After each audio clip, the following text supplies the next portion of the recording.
Hello everyone, welcome to Sanmarga classes.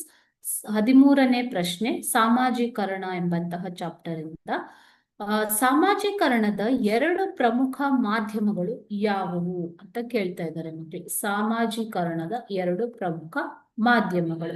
ಸಾಮಾಜೀಕರಣ ಅಂತಂದ್ರೆ ಏನು? ಮನುಷ್ಯನು ಬೆಳೆದಂತೆ ಸಮಾಜಕ್ಕೆ ಹೊಂದಿಕೊಂಡು ಹೋಗುವಂಥದ್ದು, ಸಾಮಾಜಿಕವಾಗಿ ಬೆಳೆಯುವಂತಹ ಪ್ರಕ್ರಿಯೆ. ಇದನ್ನು ನಾವು ಸಾಮಾಜೀಕರಣ ಅಂತ ಕರಿತೀವಿ.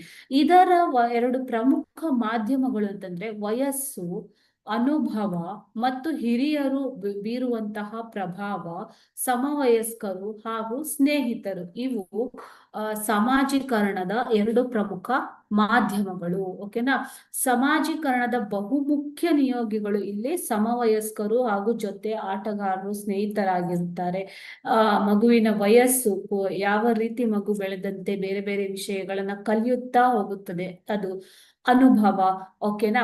ಅದೇ ರೀತಿ ಹಿರಿಯರು ನಮ್ಮ ಕುಟುಂಬದಲ್ಲಿ ಅಥವಾ ಸಮಾಜದಲ್ಲಿ ಬೀರುವಂತಹ ಪ್ರಭಾವ, ಹಿರಿಯರಿಂದ ಮಕ್ಕಳು ಕಲಿಯುವಂತಹ ಅನೇಕ ವಿಷಯಗಳು, ಸಮವಯಸ್ಕರು ಸ್ನೇಹಿತರ ಜೊತೆಗೂಡಿ ಕಲಿಯುವಂಥದ್ದು. ಇವು ಪ್ರಮುಖವಾದ ಮಾಧ್ಯಮಗಳು. ಇವುಗಳಿಂದ ವ್ಯಕ್ತಿ ಅಥವಾ ಮಗು ಸಮಾಜೀಕರಣ ಹೊಂದುತ್ತೆ. ಓಕೆನಾ?